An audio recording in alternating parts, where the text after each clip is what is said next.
बहुत सारे मुसलमान वापस आना चाहते हैं, उनके पास रास्ते नहीं है। और ऐसे हमारे को हर हफ्ते मुसलमान दिखते हैं, उनके पास रास्ते नहीं है, बेचारे धक्के खा रहे होते हैं, क्योंकि घर वापसी 4 स्टेप्स में होती है।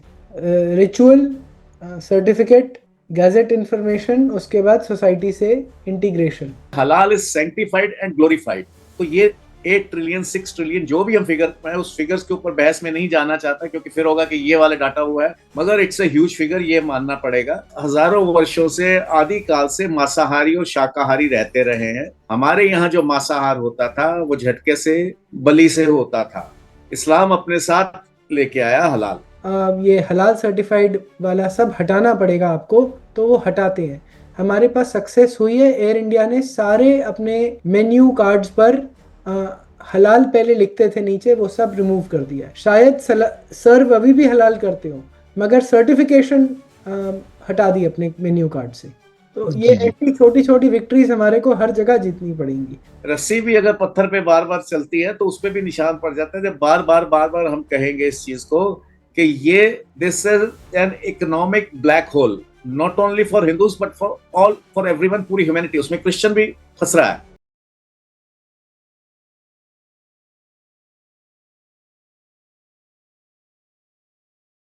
नमस्ते, मैं राहुल देवान। मैं हिंदू फंड का फाउंडर हूँ। कुछ परिचय के तौर पर 2002 से 1997 से एक अपना सॉफ्टवेयर इंजीनियरिंग करी। उसके बाद थोड़े समय कुछ अमेरिकन कंपनी में कहीं काम करा, 2 3 4 वर्ष। और फिर 2002 में अपनी सॉफ्टवेयर बिजनेस स्टार्ट करा।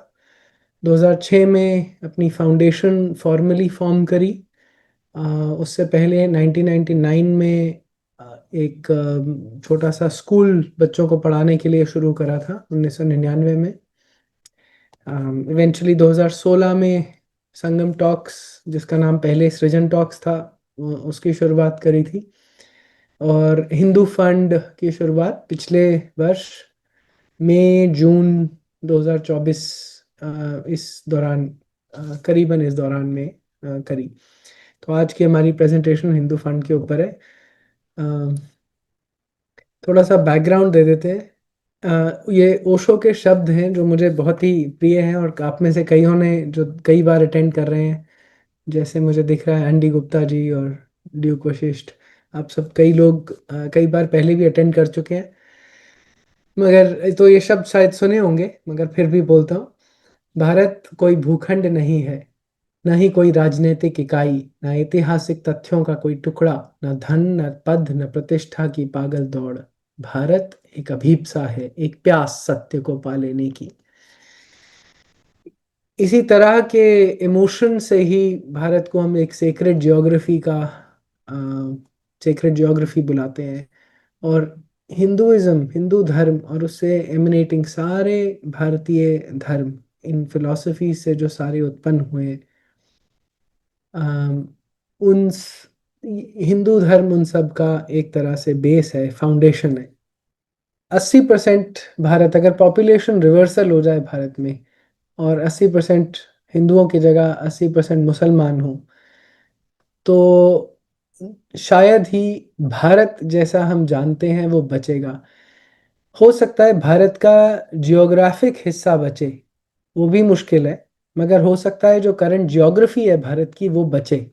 मगर वो भारत कैसा, जो जिसकी वैल्यू सिस्टम्स ही बिल्कुल अलग होंगी आज के इंडियन रिलीजनिस्ट्स से।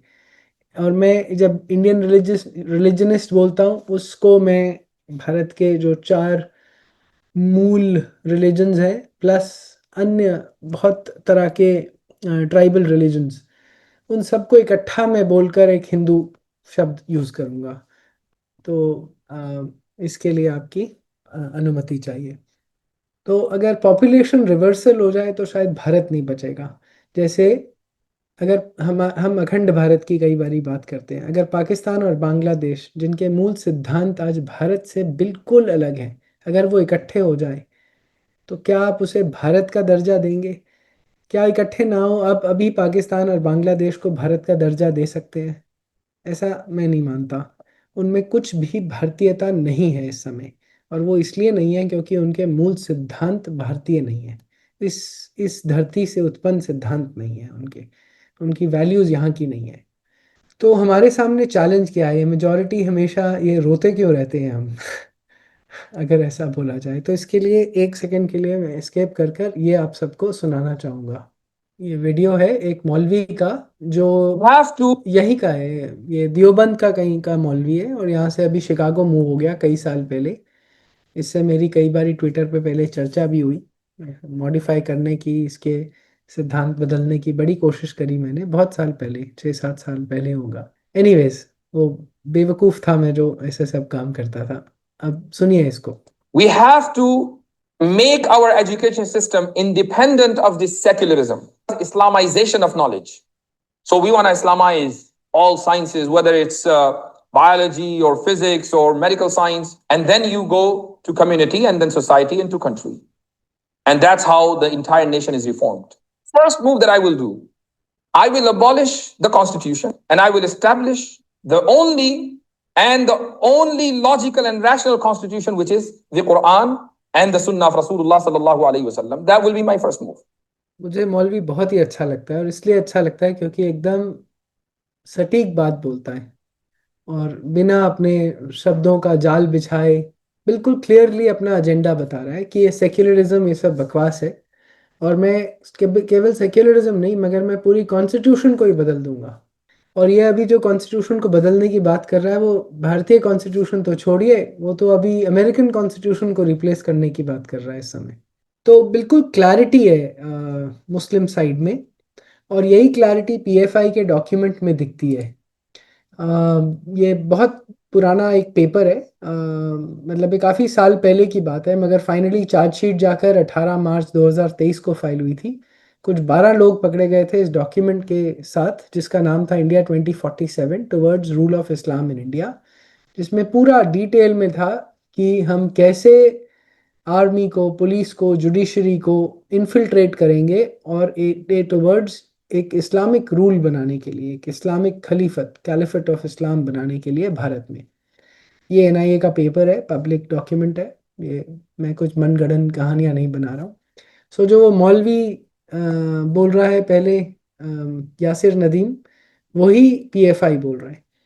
बेसिकली आप इस्लाम को बदल नहीं सकते, उसकी कोर नेचर है वो वैसे की वैसी ही रहेगी। ये ये हमें क्लियरली बिल्कुल अच्छे से समझ लेना पड़ेगा।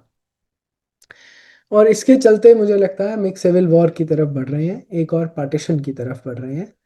पार्टीशन ना हो बहुत मुश्किल दिखता है मुझे, मगर हो सकता है कोई इब्राहिम लिंकन की तरह कोई बहुत ही जो झाड़ू लीडर उस समय हो 10-15 साल बाद, जो जितना मर्जी मार काट हो मगर भारत का एक और पार्टीशन ना होने दे। बहुत डिफिकल्टी से ऐसे लीडर मिलते हैं। तो बट नेवरदलेस सिविल वॉर की तरफ तो बढ़ ही रहे हैं हम। उस दूसरी तरफ हमारे सामने दूसरी चुनौती है क्रिश्चियनिटी की। ये जोशुआ प्रोजेक्ट है, इन्होंने पूरे पूरे भारत की, ऑफ कोर्स पूरे विश्व की सारी वो कम्युनिटीज़ को मैप करा हुआ है जहाँ पर जीसस की लाइट अभी तक पहुंची नहीं है, जो अभी तक डार्कनेस में है, बेचारे हम सब लोग जैसे। पूरा भारत देखिए अनरीच्ड पॉपुलेशंस में है, लार्जली सारा अनरीच्ड पॉपुलेशंस में है। और इन्होंने बहुत ही डिटेल डॉक्यूमेंटेशन, हर 20-25 हज़ार के छोटे छोटे ग्रुप्स, उनकी कौन सी डायलेक्ट बोला जाता है, 1400 डायलेक्ट्स में बाइबल वर्बली अवेलेबल है, रिकॉर्डेड जोशुआ प्रोजेक्ट के अंदर। ये एक अलग संस्था नहीं है, ये एक एग्रीगेशन है सारी चर्च ऑर्गेनाइजेशंस की जो कोलैबोरेट करती हैं इस डेटाबेस को बनाने के लिए। इसमें वर्ल्ड विजन जैसी ऑर्गेनाइजेशंस और बहुत सारी, वर्ल्ड विजन फॉर एग्जांपल बच्चों के नाम पर पैसा इकट्ठा करती हैं, और they have played a very important part इसकी डेटाबेस डॉक्यूमेंटेशन करने के लिए। तो इनके कोऑर्डिनेटर्स हैं, नेशन वाइड कोऑर्डिनेटर्स हैं भारत में।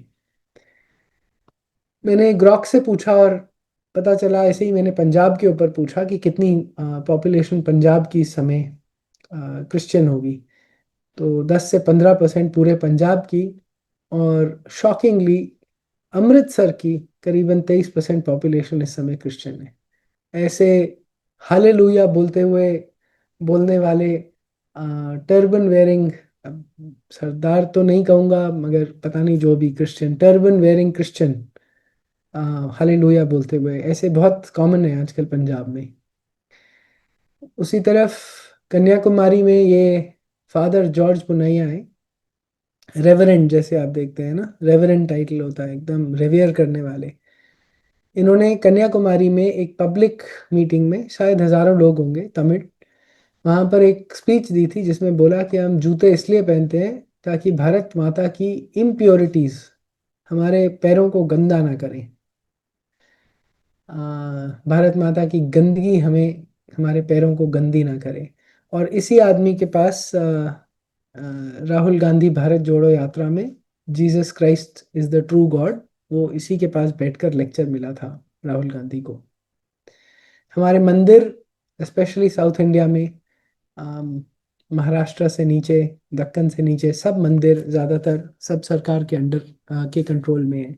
आजकल केस चल रहा है, कौन सी हाई कोर्ट मैंने ध्यान नहीं दिया, जिसमें कि कोर्ट का ऑर्डर आया है कि नहीं, वो मद्रास हाई कोर्ट में फाइनली, कि आप सेक्युलर प्रोजेक्ट्स के लिए वो मैरिज हॉल्स बना रहे थे फॉर ऑल कम्युनिटीज़, और मंदिर के पैसों से, मंदिर के कॉम्प्लेक्स के अंदर। और फाइनली मद्रास हाई कोर्ट ने वो फटकार लगाई है एचआरसी को कि आप मंदिर के पैसों से सेक्युलर प्रोजेक्ट्स, ऐसे सोसाइटी वाले प्रोजेक्ट्स नहीं कर सकते, जो सरकार के काम है वो आप नहीं कर सकते। ऐसे ये रोज ऐसी चीज़ें झेलनी पड़ती हैं हम हिंदू समाज को।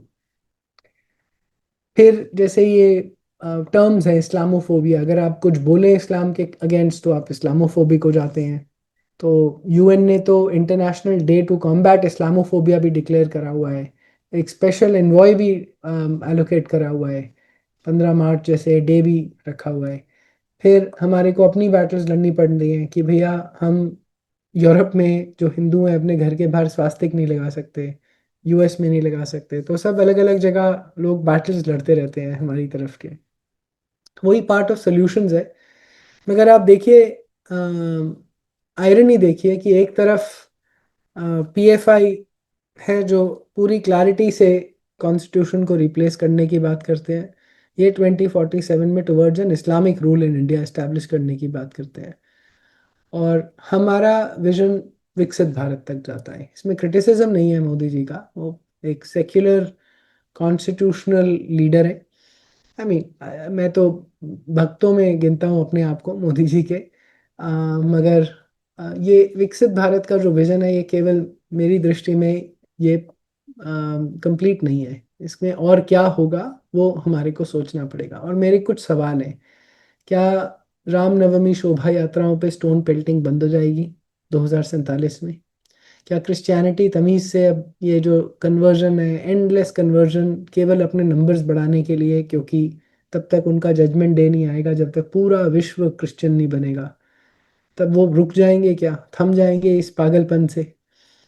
क्या justice delivery system free, fast, fair होगा? क्या हमारी सोसाइटी फियरलेस होगी? राम को, मनुस्मृति को सब जलाते हैं आजकल, तो तुलसी रामायण के ऊपर भी पता नहीं क्या अनाप शनाप बोलते हैं। तो उतनी फियरलेसनेस से जितनी वो राम और रामायण को बोलते हैं, क्या कुरान और मोहम्मद को भी मैं उतना ही क्रिटिसाइज कर पाऊंगा खुल के, बिना मेरा सर तन से जुदा हुए? तो ये कुछ सवाल हैं कि 2047 का भारत विकसित तो ठीक है, मगर क्या इन पैमानों पर भी वो खरा उतरेगा या नहीं? ऐसे और भी हैं। तो मेरे विचार में हमारे को भारत जैसे पीएफआई का है, उसी तरह से मेरा विचार है कि हमारे को भारत एक ऐसा चाहिए जो protects, preserves, promotes its home grown religions, traditions, cultures and values. ऐसा भारत का इन्विजन, ऐसे भारत को इन्विजन करना चाहिए हमें। और इस दिशा में जो भी मेरा काम है वो सब इसी दिशा में है। हमारी तरफ बहुत सारे लोग काम कर रहे हैं। मैं जो 2 प्रोजेक्ट्स पे काम कर रहा हूँ, वो एक मेकिंग हिंदुइज्म मिशनरी अगेन, इसके ऊपर छोटा सा आपको बता, कुछ 2-3 मिनट में ख़त्म करूँगा। हिंदू धर्म हमेशा से विस्तारवादी था। हम कभी भी संकुचित ऐसे लोग नहीं थे कि नहीं, whoever is born a Hindu वही हिंदू होता है, ये सब सोशल मीडिया पे आजकल बोलते रहते हैं। सारा साउथ ईस्ट एशिया हिंदू था, बाद में बुद्धिस्ट बना। केवल बुद्धिज्म ही मिशनरी नहीं था, हिंदुइज्म भी था। शैविज्म, उसमें शैवाइट, अगर हम अलग अलग संप्रदाय हमारे सब मिशनरी थे। इसीलिए थाईलैंड में 3 लेवल्स ऑफ ब्राह्मण है। फॉर एग्जांपल, जो किंग को अनॉइंट करता है राजगद्दी पे बैठते समय, उसको सबसे उच्च कोटि का ब्राह्मण माना जाता है और उसकी लीनिएज भारत से मानी जाती है। ऐसा थाईलैंड में है। और सारे साउथ ईस्ट एशिया में आपको Hindu temples, Shaivite temples, Buddhist temples इसलिए दिखते हैं क्योंकि हम हमेशा से मिशनरी थे। सीरिया तक जो वॉर ट्रीटी साइन होती थी वो इंद्र और वरुणा पे होती थी। We were always very spread out, बहुत स्प्रेड आउट थे क्योंकि हम विस्तारवादी थे हमेशा से। अम, तो इस एक्सपेंशनिस्ट हिंदुइज्म में, विस्तारवादी में क्या होना चाहिए? हमारे को पाथवेज बनाने पड़ेंगे to absorb Muslims and Christians. हमने शाक, हून सबको अब्जॉर्ब किया। आर्य समाज ने, इस्कॉन ने, लिंगायतों ने, सबके पास अपने अपने मेथड्स हैं सबको इंक्लूड करने के, इंक्लूडिंग जो हम अनटचेबल और वो सब बोलते रहते हैं। आज भी भारत में लाखों करोड़ों मुसलमान शायद वापस आने को तैयार होंगे अगर हम आवाज़ दें और उनको अब्जॉर्ब करें और उनकी फॉर्मल घर वापसी को करने के लिए सिस्टम्स बनाएं। मैं छोटा सा एनेक्डोट आप सबके सामने प्रेजेंट कर रहा हूँ कि ये केरला का पब्लिक डेटा है। 2020 के बाद उन्होंने पब्लिश करना बंद कर दिया, तब तक वो बहुत अच्छे से पब्लिश करते थे। 506 लोगों में ऑफिशियली केरला में रिलीजन बदला, उसमें से 241 हिंदू बने और क्रिश्चियनिटी से 209 और इस्लाम से 32। ये पब्लिक डेटा है, लोग अपने आप आते हैं बेसिकली। मैं केवल इतना बताने की कोशिश कर रहा हूँ, बहुत छोटे नंबर्स हैं, इससे बहुत ज़्यादा बड़े नंबर से हमारे को जूझना पड़ता है, डील करना पड़ता है। मगर लोग अपने आप कन्वर्ट करते हैं, उन्हें अब्जॉर्ब करने के सिस्टम्स हमें बनाने पड़ेंगे। जैसे BAPS, मैं इनको तो एक्सपेंशनिस्ट एक तरह से ही बोलूँगा, मगर अगर ये सब BAPS, बाबा बागेश्वर, AOL, ईशा, अगर सब ओपनली पब्लिक कॉल्स दें घर वापसी की, तो बहुत हज़ारों, लाखों, करोड़ों मुसलमान वापस आएंगे। इसके लिए ऑफ कोर्स हमारे को सेल्फ कॉन्फिडेंस चाहिए प्रोपगेशन करने के लिए और फॉर्मल कन्वर्जन करने के लिए। अभी तक हमने प्रोपगेशन जो लार्जली दो बड़ी ऑर्गेनाइजेशंस हैं, AOL और ईशा, एंड इस तरह की और भी होंगी शायद, मगर सारी प्रोपगेशन विदाउट सेइंग हिंदू मगर स्प्रेडिंग हिंदू वैल्यूज केवल इन दोनों के ऊपर लार्जली छोड़ दिया है। ट्रेडिशनल संप्रदाय बिल्कुल कन्वर्जन नहीं करते, और इंग्लिश में जैसी कहावत है, सिंगिंग टू द कॉयर, सारी कथावाचक सब वही हिंदुओं को ही जाकर सिखाते रहते हैं। इनमें जैसे मैंने कहा इंक्लूडिंग जैन एंड सिख, सब को इंक्लूड करूंगा। तो एक वैक्यूम क्रिएट हुआ है डिक्लाइन ऑफ क्रिश्चियनिटी से यूरोप में, और वो पूरा वेकेंट है। ऐसा ही पूरा साउथ अमेरिका में है। वो प्यासे हैं वापस आने के लिए, कुछ स्पिरिचुअल सकर के लिए, और हम कोई ऑफर ही नहीं करते उन सबको, मैसेज मैसेज ऑफ पॉपुलेशंस को। हमारे को सिस्टम्स चाहिए हिंदुओं को, ये क्रिश्चियंस को और मुस्लिम्स को वापस formally and legally in the Hindu fold लाने के लिए। इसके लिए जैसे मुस्लिम्स में भारत में उनकी प्री इस्लामिक हिंदू आइडेंटिटीज पे फोकस करके, ऐसा अगर प्रोपगेशन हो, मैं किसी व्यक्ति को मिला काशी में जो ऐसा काम कर रहे हैं, इनफैक्ट कल सुबह 10 बजे उनकी एक बड़ी मुस्लिम सभा के साथ इसी के ऊपर चर्चा है, जहाँ पर वो बताते हैं कि अच्छा, आपने वंशावली रखी हुई है तो आपका पहले नाम क्या था? कुछ लोगों ने कहा दुबे, तो कहते हैं क्यों नहीं लगाते फिर दुबे? तो उन्होंने अब सलीम अंसारी दुबे लगाना शुरू कर दिया है। जैसे फॉर एग्जांपल ऐसे 10,000 मुसलमान सपोज काशी एरिया में हैं जिन्होंने अपनी हिंदू जाति की आइडेंटिटी लगानी शुरू कर दी, चाहे वो जिस मर्जी वर्ण से हो, ऊपर सबसे ऊपर वाले ब्राह्मण से सबसे नीची कोई भी जाति। और ये ऊपर नीच में आज की कॉमन पार्लेंस के लिए बोल रहा हूँ, मेरे मेरे लिए कोई ऊपर नीचे नहीं है, मेरे लिए एक जीवात्मा है जो जर्नी पे है। और दूसरा जो इम्पोर्टेंट काम है वो 1,000 करोड़ का हिंदू फंड बनाने का, जिसके लिए आज आप सब यहाँ इकट्ठे हुए हैं। Thank you for that.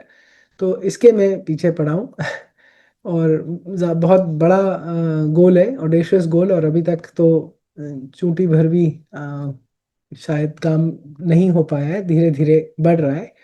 अ, तो बेसिकली होता क्या है, भारत में बहुत सारे लोग हैं, नीरज अत्री जी जैसे, जो 2017 से इस्लाम पे चैनल बना रहे हैं एट ग्रेट पर्सनल रिस्क।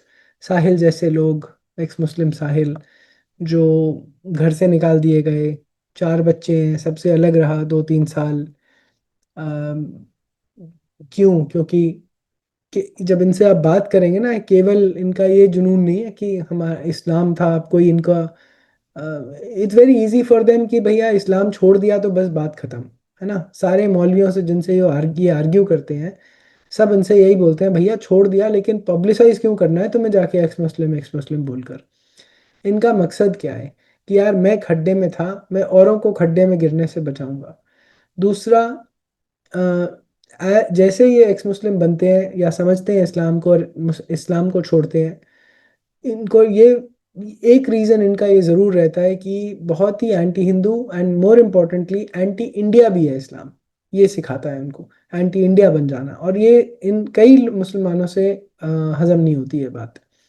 और ये इस मिशन पे आते हैं कि मैं इनको इसको ठीक करूंगा और छुड़वाऊंगा, तो ये मिशन मोड में है सब लोग। मोहित भारद्वाज बहुत बढ़िया गुरुकुल बना रहा है, 7 साल सॉफ्टवेयर इंजीनियर है, सॉरी मैकेनिकल इंजीनियर है शायद, इंजीनियरिंग करी पुणे में, फिर 7 साल वहाँ सॉफ्टवेयर कंपनीज में काम किया, उसी दौरान संस्कृत सीखी अपनी इंजीनियरिंग के साथ साथ। फिर राजस्थान जाकर वहाँ पर कोई 2 आचार्यों से, जो ऋग्वेद की एक शाख्यायन शाखा है, उसके केवल 2 ही आचार्य बचे, वो बनासवाड़ा या ऐसी कोई जगह, वहाँ पर जाके एक आचार्य के अंडर सीखे, और अब उसी की प्रोपगेशन, उसी की प्रेजर्वेशन के लिए काम कर रहे हैं। आज हमारे साथ रवि जी हैं, जो एक बेनिफिशियरी, जैसे हम हर सेशन में, इस सेशन में एक बेनिफिशियरी आता है जो अपने काम के बारे में बताते हैं और कि हिंदू फंड से कैसे जुड़ के उनको सहायता मिली है जो भी।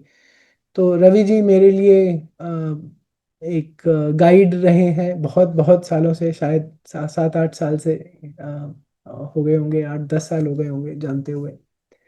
और रवि जी की वजह से झटका, हलाल और इस सब का मुझे पता चला, और उनके ही पहले, सबसे पहले वीडियोस बहुत पॉपुलर हुए जिसकी वजह से कॉन्शियसनेस चेंज हुआ है। इस तरह से अर्श विद्या समाजम है, ये जो आपने केरला स्टोरी देखी होगी, ये सारी लड़कियां सब एक कुछ सालों के लिए मुसलमान थी। वैशाली 2 साल, श्रुति 6 साल तक मुसलमान बन गई थी, और फिर ये वापस आई क्योंकि आचार्य मनोज को कन्वर्ट करने गए कि अरे भैया, अपनी माताओं अपने माँ बाप को काफिर बोलते थे लड़कियां, बाय द वे। इस स्थिति पे आ चुके थे, और किसी ने बताया आचार्य मनोज, इनसे जाके मिलो ज़बरदस्ती, जोर ज़बरदस्ती करके, तो इन्होंने सोचा चलो जाके इनको भी कन्वर्ट करेंगे। ओवर 1 और 2 वीक्स इन्होंने बस बैठकर आर्ग्यू करते थे और इनको वापस अपनी इंटेलेक्ट से वापस लेकर आए एक तरह से। अब ये बहुत सारे इनमें से फुल टाइम वॉलंटियर्स, कार्यकर्ता बन जाती हैं अर्शवेद समाजम की। आचार्य मनोज और ये यहाँ के जो 30-40 लड़कियां जो सारे फुल टाइम वॉलंटियर्स हैं, वो अब एक धर्म प्रचारक बन रहे हैं। तो इनको 100 धर्म प्रचारक हायर कर रहे हैं, जिनको छोटी छोटी सैलरीज, 20,000 की सैलरी देकर, कि जाकर केरला में धर्म का प्रचार करें, हिंदू धर्म का। और हिंदुओं को ही नहीं बट मुसलमान और क्रिश्चियंस को हिंदू धर्म के बारे में बताएं और उन्हें वापस अपने फोल्ड में लाएं। ऐसी संस्था मैंने नहीं देखी, शायद केवल इस्कॉन इस तरह से काम करती है, बट एक इतने डिफिकल्ट एरिया में, केरला में, ये लोग काम करते हैं इस तरह से। सो ऐसे लोग कई सोल्यूशन, बहुत काम कर रहे हैं देश की सिविलाइजेशन को बचाने के लिए। मगर हर समय फंडिंग की, हर समय हर किसी को दिक्कत रहती है, और पैसे मांगना तो ऐसा हो जाता है कि जैसे अपनी डिग्निटी को दांव पे लगाओ। और फिर जो सवाल पूछे जाते हैं हिंदुओं द्वारा, वो तो अलग लेवल के ही होते हैं। उनको तो छोड़िए, जब मैं किसी से अपने लिए पैसा नहीं मांगता, अपने प्रोजेक्ट्स के लिए नहीं मांगता, मगर हिंदू फंड का मतलब, हम अपने प्रोजेक्ट्स के लिए संगम टॉक्स, सरयू ट्रस्ट 1 रुपया भी नहीं लेते। हिंदू फंड का सारा डोनेशन थर्ड पार्टी, इनफैक्ट 95%, 95% शायद ज़्यादा, अभी जो भी हिंदू फंड की डोनेशंस हैं वो तो मेरी पर्सनल डोनेशंस है, मेरी पर्सनल वेल्थ से। फिर भी मुझे बस, जैसे पिछले हफ्ते ही 2 बड़े इंटरेस्टिंग एग्जाम्पल्स हुए। यूएस के कुछ व्यक्ति थे, और इतने सवाल मुझसे कि कई लोग बोलते हैं जी बड़ा ग्रांड फंड बनाएंगे, फिर कि आप कैसे यूज करेंगे। कोई एंडाउमेंट नहीं बना सकते जहां पूरे भारत के रिच इंडस्ट्रियलिस्ट को लेकर आए और वो भी अपना पैसा डालें, हम वहां डालना चाहेंगे। अब ये सारे प्रॉब्लम्स मैं कहाँ से सॉल्व कर दूं? मैं जो सॉल्व कर रहा हूँ पिछले 10 साल से, अपना पैसा हिंदू ऑर्गेनाइजेशंस को रूट कर रहा हूँ। वो सफाई संभव नहीं है। कि एज एन एग्जाम्पल, पता नहीं मैं कौन सी BMW ऐसी चला लूंगा जो मैं खुद नहीं चला सकता अभी। ये बातें ना बहुत, मतलब मुझको भी इंडिग्निटी महसूस होती है, तो बाकी जो डोनर्स हैं उनको जाके सोचिए क्या हालत होती है पैसे मांगने के लिए अपनी सस्टेनेंस के लिए। तो इस सबसे दुखी होकर मैंने ये सोचा था कि एक फंड बनाते हैं। और स्पेसिफिकली जब मैं अपना कॉर्पोरेट करियर एग्जिट कर रहा था, आई सोल्ड माय बिजनेस। उसके बाद सोचा कि सिर्फ मेरे पैसों से तो नहीं चलेगा, तो समाज से पैसे इकट्ठे करने पड़ेंगे, specially high net worth individual से, अल्ट्रा HNI से, जो भरे पड़े हैं भारत में इस समय। और दो प्रिंसिपल्स पे काम करेंगे। मेक लिबरल ग्रांट्स, मतलब हमें 10,000 सवाल नहीं पूछेंगे, आपको बस पैसा देंगे, आपसे 6 महीने, 1 साल, 3 साल बाद पूछेंगे आपने कैसे यूज़ करा। ज़्यादा सवाल नहीं पूछेंगे। वो ऑलरेडी बहुत कुछ कर रहे हैं लोग, उनको हमारे को डेमोन्स्ट्रेट करने की कोई ज़रूरत नहीं है कि वो कितना काम कर रहे हैं, वो क्या कर रहे हैं, क्योंकि हम सब उनका 5% भी नहीं कर रहे होते, केवल फेसबुक ट्विटर पे जाकर लड़ाइयाँ लड़ रहे होते हैं, और ये लोग ग्राउंड पे काम कर रहे हैं। तो हमारे को कोई अधिकार नहीं है, कोई हक भी नहीं है इनसे सवाल पूछने का कि आप हमारा पैसा कैसे यूज़ करोगे। Trust by default, evaluate over time, ये दो प्रिंसिपल्स मैंने सेट करे हैं। जैसे मैं काम करता हूँ वही मेरी अपेक्षा है, जो हमारे साथ हिंदू फंड में जुड़ेगा इन्हीं प्रिंसिपल्स पे काम होगा। करंट प्रायोरिटीज कुछ हैं। एक लीगल फंड पे काम कर रहे हैं, कुछ 5 करोड़ का लीगल फंड बनाने की कोशिश है, जिसमें बहुत सारे केसेस हमारे अभी भी चल रहे हैं। एक तमिलनाडु हाई कोर्ट में आउटराइट टर्मिनेशन ऑफ HRNC का चल रहा है, सुप्रीम कोर्ट गया था, वहाँ से मद्रास हाई कोर्ट भेजा। फिर विष्णु भाई के साथ हम काफ़ी 8-10 प्रोजेक्ट्स पे अभी कुछ कोशिश काम करने की कोशिश कर रहे हैं। विष्णु भाई मतलब विष्णु शंकर जैन के साथ कोलैबोरेट करके। मेरा एक छोटा सा क्लिपिंग है, मैं मेरी अभी वो क्लिपिंग निकाल के आपको दिखाता हूँ, वो अच्छा रहेगा देखना। और दूसरा, मैन्यूस्क्रिप्ट्स और इंस्क्रिप्शंस के लिए मैं फंड रेज कर रहा हूँ। ये बहुत ही बहुत बहुत ज़्यादा इंपॉर्टेंट काम है। Just to show you an example, ये एपिग्राफिया इंडिका, इसको हम अभी डिजिटाइज कर रहे हैं। और ये हमने एक ऑर्गेनाइजेशन बनाई है MIDF, धारवाड़ कर्नाटका में। Epigraphia Indica was made by the British in 1909। Epigraphia Indica compile हुई थी 1909 में, if I am not wrong. और आज तक आप देखिए, IGNCA जो सॉर्ट ऑफ कीपर है, BJP की भी साइट खोल लेते हैं और इंटरनेट आर्काइव भी खोल लेते हैं। आप तीनों जगह देखेंगे तो एपिग्राफिया इंडिका अभी भी स्कैन्ड वर्जन्स में अवेलेबल है। ये अभी भी डिजिटाइज नहीं है, इसका मतलब कि वो यूनिकोड में टाइप्ड आउट नहीं है, सर्चेबल नहीं है, विच मीन्स इट वो अवेलेबल नहीं है। PDF में डालकर रखना अवेलेबिलिटी नहीं होती। यहाँ भी PDF है, और archive.org पे भी PDF के तरह से पड़े हैं। यहाँ पर आपको एक एग्जांपल दिखाता हूँ। अब इस कब का रिसर्चर स्कॉलर्स को पढ़ना है तो ठीक है, मगर एक एक अगर सिविलाइजेशनल इंटरेस्ट डेवलप करना हो लार्ज पॉपुलेशंस में, तो ऐसे सब रखकर स्कैंड फोटोग्राफ्स के फॉर्म में तो शायद हमारी सिविलाइजेशन तो आगे नहीं बढ़ेगी। तो ये हमारा एक प्रोजेक्ट है MIDF में जो हम कर रहे हैं, धारवाड़ में हमने शुरू करा है। इसी तरह से प्रोफेसर CS योगानंदा है, उनको हम फंड करते हैं। वो नीलकंठिया महाभारत का एक क्रिटिकल एडिशन है, उसको digital translatable searchable with audio recorded shlokas वो सब कर रहे हैं। तो ये दो लार्ज प्रायोरिटीज पे मैं काम कर रहा हूँ। Of course there is a third and a fourth one, but अभी के लिए मैं केवल इतना ही बोलता हूँ। हमारा गवर्नेंस बोर्ड है, जिसमें कुछ बड़े बड़े लोग हैं सब। Anand one of the top lawyers in the country हैं। विजय विश्वनाथन राजीव मल्होत्रा जी के साथ इन्फिनिटी फाउंडेशन में है, शी इज़ द उत्तराधिकारी of the Indian Infinity Foundation. Pranav भाई हैं जो मोहनदास भाई फैमिली है। राम स्वरूप बहुत बड़े कोच हैं। जनरल भाटिया, स्वामी वेद तत्वानंदा, ये 22 वर्ष रामकृष्ण मिशन में रहे थे। He works with professor RN Iyengar, doctor Sudarshan, and scholar of history of ancient Indian science. इस तरह से सो अभी तक हम पिछले 10 वर्षों में एक तरह से इफ यू से हिंदू फंड ने, ये नंबर गलत है, ये करीबन 17-18 करोड़ का नंबर है इस समय, and over 110-120 organizations have been funded approximately. So by 30th August roughly ये 18 करोड़ का नंबर है जो हम ग्रांट्स में दे चुके हैं तब से. Before I go to my appeal, I want to show you one more appeal that हम सब धर्म की बात करते हैं, धर्म को प्रिजर्व करना है, और क्या धर्मो रक्षति रक्षितः, मगर सब धर्म के पीछे की प्रोटेक्शन के पीछे अर्थ होता है, उसके बिना ना उसकी प्रोपगेशन होती है ना उसकी प्रोटेक्शन होती है. This we have to remember. So I pause here for just a minute. अभी रवि जी के पास जाते हैं, फिर मैं वो क्लिप वापस खोल के आप सबके साथ साझा करता हूँ. रवि जी. हाँ, तो मतलब ये रहा कि ये पहली बार ऐसा हुआ कि किसी 5 स्टार में मेरे को, भारत में किसी 5 स्टार में नॉनवेज खाने का चांस मिला. सो मैं तो ये कहूंगा कि भूखे को भरपेट खिलाया. मतलब मैं उस नॉन वेज के लिए भूखा था जो मैं कभी 5 स्टार, नहीं तो मैं घर के अलावा कहीं खाता नहीं हूँ. अब जो अपने अगर टॉपिक पे आए तो हलाल, जिसके ऊपर कॉन्शियसनेस हमें लाने की जरूरत है. अभी भी एक हमारा फेवरेट वो होता है, क्या फर्क पड़ता है. इस क्या फर्क पड़ता नहीं हमें यहाँ तक लाके रख दिया, गर्त में इतना डूब चुके हैं. अभी भी क्या फर्क पड़ता है. इट्स जस्ट लाइक कोई बैंक है, उसकी 28 ब्रांचेस थी, 26 बंद हो गई. वो कहते हैं अभी क्या फर्क पड़ता है, 2 तो चल रही हैं. सो हम उस बैंक की तरह हैं जिसकी 28 में से 26 ब्रांचेस बंद हो चुकी हैं.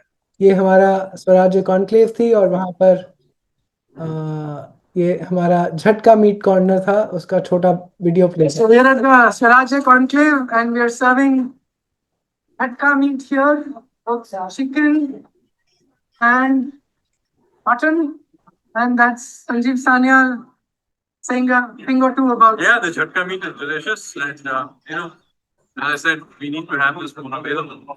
The other video that I wanted to show all of you was this one. Priority आपको कहाँ दिख रही है कि पहले यहाँ लगाना है? सबसे प्रायोरिटी मेरी सबसे ज्यादा legally we have to fight an endless amount of battles. Waqf board हो या अफजल गुरु हो, 2-2 लाख लोगों का जनाजा निकालते हैं लोग, उनके लिए कपिल सिब्बल रात को सुप्रीम कोर्ट का दरवाजा खुलवा लेता है. मगर फ्रीइंग टेम्पल्स के लिए 13 साल बाद सुप्रीम कोर्ट के लिए हियरिंग के लिए आया और उसको मद्रास हाई कोर्ट भेज दिया. शर्म आनी चाहिए हिंदू समाज को और हिंदू ऑर्गेनाइजेशंस को. डूब के मरना चाहिए चुल्लू भर पानी में. वो इमोशन में हिंदू बहुत पैसे देते हैं, इमोशन में एकदम टेम्पल बन रहा है पैसे भेजेंगे. शर्म आनी चाहिए. स्ट्रेटेजिक थिंकिंग का है, बस टेम्पल्स पे टेम्पल्स बनाते जाओ, टेम्पल्स में पैसे देते जाओ. वी आर नॉट इवेल्युएटिंग कैसे यूज करोगे, मेरे को प्रपोजल दो, ये एंडलेस डेमोन्स्ट्रेशन करो, मुझे मेरे 10,000 सवाल का जवाब दो कि तुम मेरा पैसा खाओगे तो नहीं. I will no, I will write a cheque for you, I will trust you by default, and I will only evaluate over 6 months, 1 year, 3 years कि तुमने बढ़िया काम किया या खराब किया. So I took a dart on the board and said 1,000 crore का corpus बनाएंगे. जिहाद हलाल है और हलाल जिहाद है, ये केवल शब्दों का हेरफेर है. किसको कहाँ फिट करना है. एक बार फिर मैं जिन लोगों को इसका पूरा वो नहीं है, नॉलेज नहीं है कि हलाल एक अरबी शब्द है, बताना चाहता हूँ, जो अरबी भाषा में इस्लाम से बहुत पहले से एग्जिस्ट करता है. क्योंकि अरबी भाषा बहुत पुरानी है, इस्लाम अभी 1400 साल पहले आया, 1500 साल पहले. इसका अर्थ होता है परमिसिबल. तो परमिसिबल या लीगल, ये ट्रांसलेशन है, और ये बड़ा लुभावना शब्द है. परमिसिबल तो हर चीज हमें परमिसिबल करनी चाहिए, लीगल करनी चाहिए, कोई गलत काम नहीं करना चाहिए. बट पॉइंट इज के what is permissible and what is legal, what is legitimate. अब यहाँ पे हम इसको हलाल जब करते हैं, जो इस्लामिक हलाल है उसको हम हलाल मान बैठे हैं. मीन्स के what is permissible in Islam is permissible worldwide, या that is applicable on everything. Islam में अपनी सिबलिंग से या कजन से शादी करना हलाल है, मगर वो हमारे लिए नहीं है. हमारे लिए सुअर जिसे कहते हैं, वाइल्ड बोर या पिग, वो परमिसिबल है, तो ये हलाल है.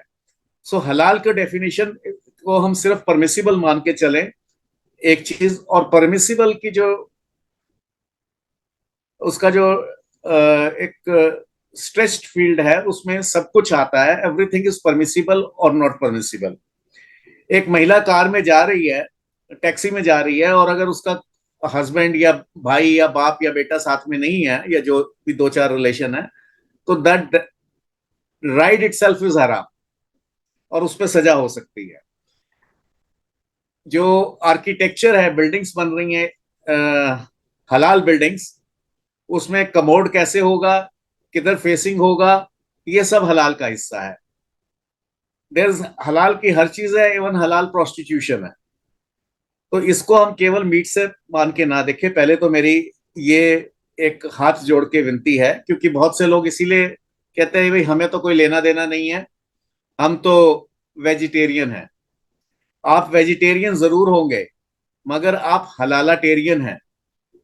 हलाल तो आप ले ही रहे हैं, चाहे वो बिस्किट्स ले रहे हैं, चाहे वो कोई दवाई ले रहे हैं, चाहे वो कुछ ले रहे हैं, तो you are halalatarian even if you are vegetarian. So vegetarian होने से आप हलाल से नहीं बच पाएंगे। बल्कि स्थिति यह है कि अगर मैं नॉन वेज की बात करता हूं और मुझे वो झटका नहीं मिलता, केवल हलाल मिलता है, तो मैं उसको छोड़ने की, मेरे पास ऑप्शन है, उसको छोड़ सकता हूं, मीट खाना बंद कर सकता हूं। मीट बंद करने से मैं मर नहीं जाऊंगा। परंतु जब पानी भी हलाल हो जाएगा, दवाइयां भी हलाल हो जाएंगी, सब कुछ हलाल हो जाएगा, तो हम उस हलाल से नहीं बच पाएंगे। और ये कोई छोटी मोटी इकोनॉमी नहीं है। हलालोनॉमिक्स शब्द इसलिए मैंने दिया कि ये एक इकोनॉमिक वॉर है, और हर तरह की वॉर है। This is war against our economy, this is war against our civilisation. ये मल्टी फेसेट वॉर है। इस हाइड्रा की तरह है या ऑक्टोपस की तरह है, हर तरह से घेरा जा रहा है। इसमें मैं एक छोटी सी एग्जांपल देता हूं, इसके ऊपर मैंने वीडियोस बनाई थी। टैटू जिहाद। अब ये टैटू जिहाद कहां से हो गया? जब मैं बात करता हूं तो लोग कहते हैं आपको तो हर चीज में प्रॉब्लम नजर आती है। यस, प्रॉब्लम है तो मुझे नजर आती है। जब हम टैटू करवाते हैं तो 2 साल तक हम ब्लड नहीं दे सकते। मीन्स कोई नेचुरल क्लैमिटी आ गई, कुछ हो गया, आर्मी में जरूरत है, तो ये दिखाइएगा। ये कई प्रोडक्ट्स हैं, बिस्किट्स हैं, जैसे अगर आप स्क्रीन पे मैं दिखा रहा हूं, ये इस पे लिखा हुआ है वेजिटेरियन, अभी स्क्रीन पे दिखाते हैं, मगर साथ में हलाल भी लिखा हुआ है। हम जब कोई चीज खरीदते हैं तो उसका वेजिटेरियन पढ़ लेते हैं, उसका प्राइस पढ़ लेते हैं, उसकी एक्सपायरी डेट पढ़ लेते हैं, मगर हम थोड़ा सा नीचे जाके ये नहीं पढ़ने की कोशिश करते कि इस पे हलाल भी लिखा हुआ है। तो मेरी ये हाथ जोड़ के विनती है, कृपा करके ये देखने की कोशिश करें कि ये वेजिटेरियन भी है, ये चिप्स है जिसके ऊपर हलाल सर्टिफाइड है। ये बिस्किट्स का पैकेट दिखाइएगा। तो ये जो हमारी चीज है, हम इसको समझें। ये ग्रीन डॉट लगा हुआ है और ये हलाल है। खैर बहुत चीजें हैं दिखाने को, कोई बात नहीं है, जस्ट एक एग्जांपल देना था। तो हलालाटेरियन ना हो, वेजिटेरियन हो या नॉन वेजिटेरियन हो, मगर आप हलालाटेरियन ना हो। अब हलालटेरियन होने से क्या लॉस है हमारे को? इकोनॉमिक लॉस है, बिकॉज दिस इज हलालोनॉमिक्स। दूसरा, this is war against our values, our civilisation. Bharat में हजारों वर्षों से, आदिकाल से मांसाहारी और शाकाहारी रहते रहे हैं।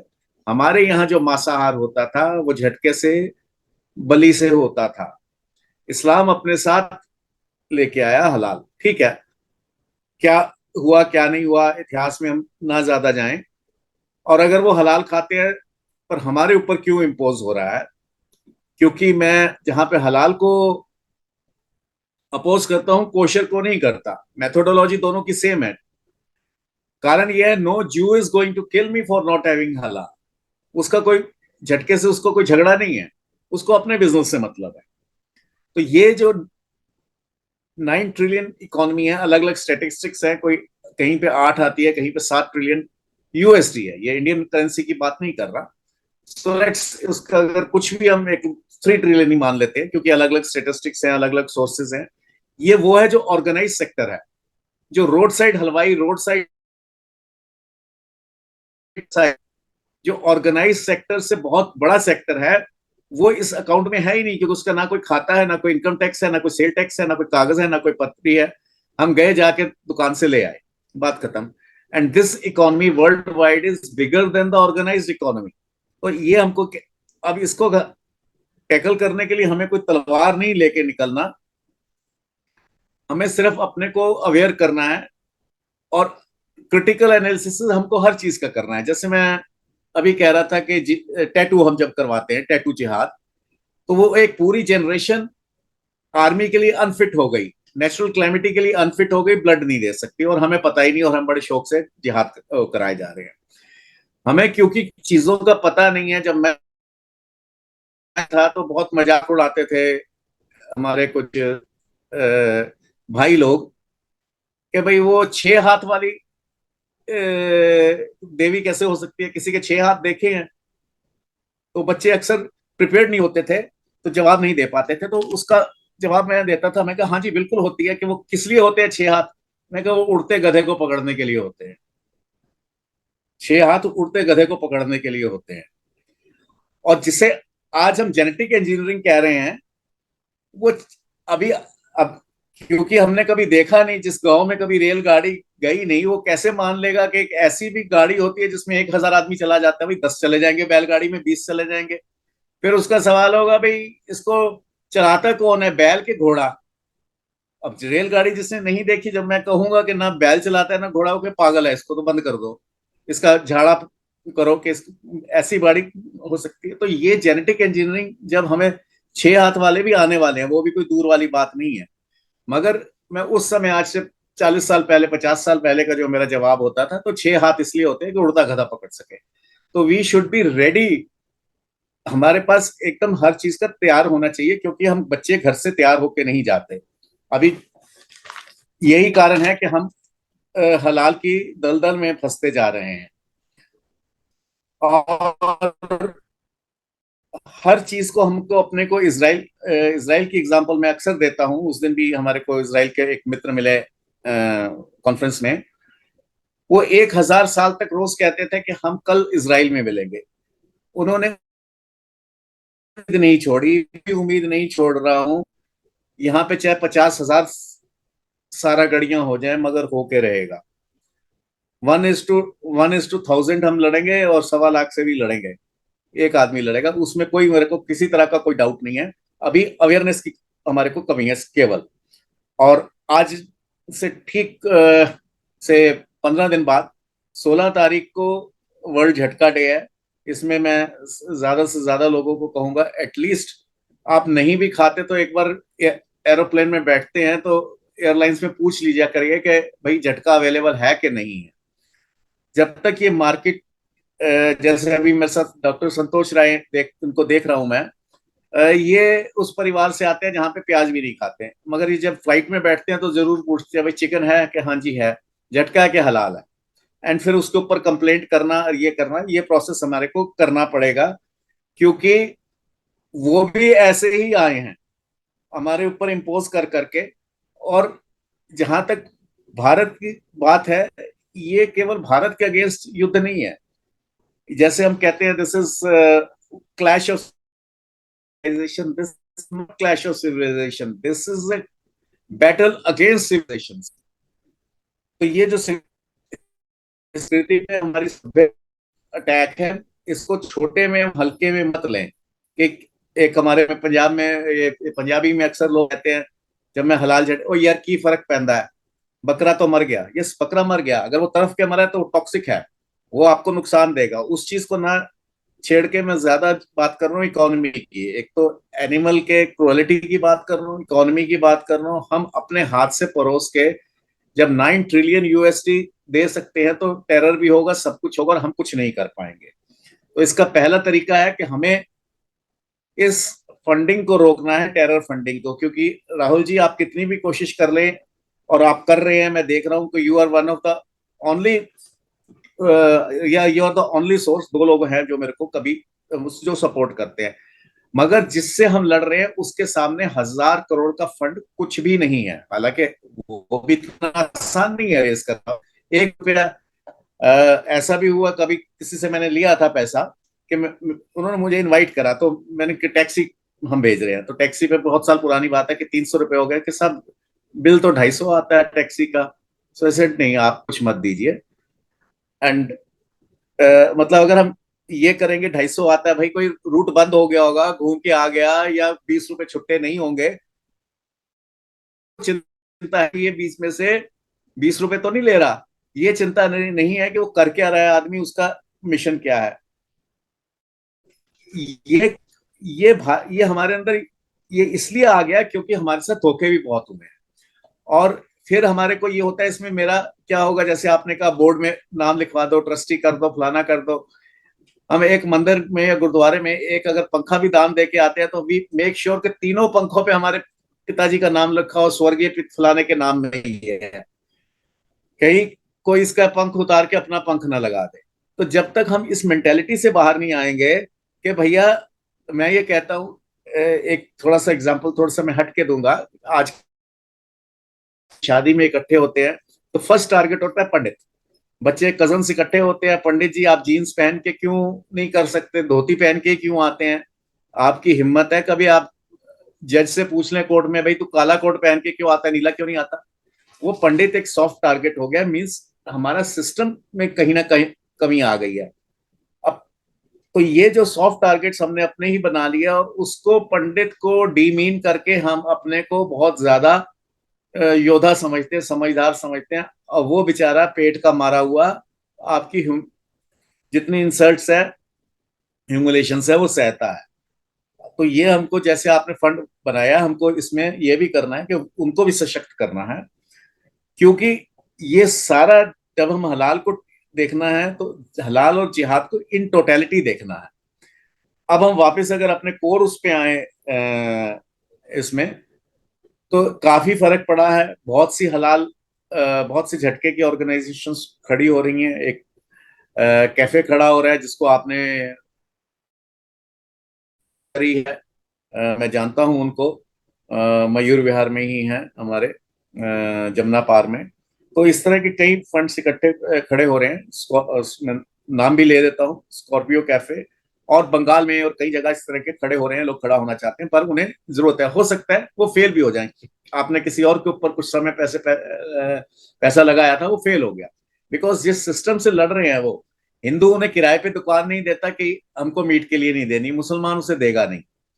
और हिंदू जो है, हमारे हिंदू भाई मुसलमान को तो दुकान किराए पे दे देते हैं, मगर मीट के लिए हिंदू को नहीं देते। ये हमारी डेली प्रॉब्लम्स हैं। तो इसमें बिजनेस का फेल हो जाना स्वाभाविक है। अभी कुछ समय ऐसा आएगा, 2-4 साल में कई ऑर्गेनाइजेशन छोटे छोटे खड़े होंगे। अभी कई बच्चों ने शुरू करा, वो नहीं सरवाइव कर पाए, because as a society we are not ready. एक बेगूसराय का, बिहार का है किस्सा, तो उसमें बच्चे बिहार के थे और सब वो खड़ा करना चाहते थे झटका सिस्टम। उन्होंने अपनी दुकान ली, सब कुछ करा, और वो कॉलेज गोइंग बच्चे थे। अब खाने वाला वहां पे कौन है, मेनली वहां पे कौन है, भूमिहार है। बेच जो पोल्ट्री फॉर्म है वो किसका है, वो भी भूमिहार का है। खाने वाला भी भूमिहार है, ढाबा भी हिंदू का है, मगर उस पर हलाल सर्व हो रहा है क्योंकि उस चेन में एक जगह एक मुसलमान है।